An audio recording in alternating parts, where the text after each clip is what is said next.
Welcome to Nalini's kitchen அன்றும் இன்றும். இன்றைக்கி கஷாயம் எப்படி பண்ணுறதுங்கிறத பார்ப்போம்.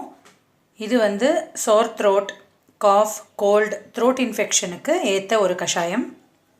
இதுக்கு தேவையானது பட்டை ஒரு 2 பீஸ், இஞ்சி ஒரு பீஸ் நல்லா தட்டி வச்சுட்டுருக்கேன், தனியா 1 ஸ்பூன், மிளகு 2லேருந்து 2.5 ஸ்பூன், ஒரு 4-5 பீஸ் கிராம்பு, இது வரளி மஞ்சள் கொஞ்சம் தட்டி வச்சுட்டுருக்கேன், இது கற்பூரவல்லி இலை.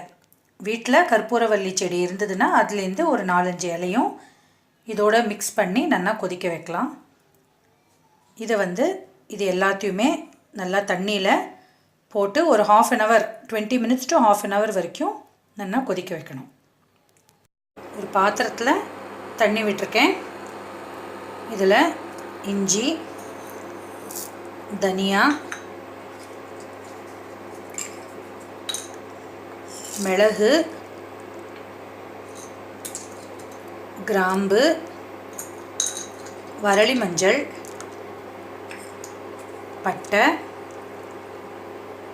கற்பூரவல்லி இலை, இதை நல்லா ஒரு 20 minutes to 1/2 hour வரைக்கும் இது நல்லா கொதிக்கட்டும்.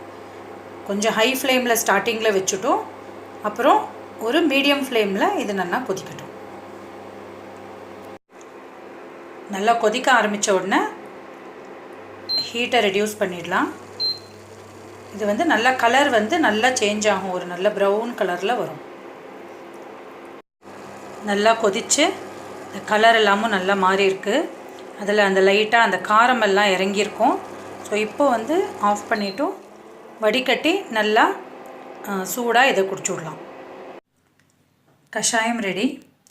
இதை அப்படியே சாப்பிட முடியலனாக்கா கொஞ்சம் தேன் இல்லைனாக்கா நாட்டு சர்க்கரை போட்டு சாப்பிடலாம்.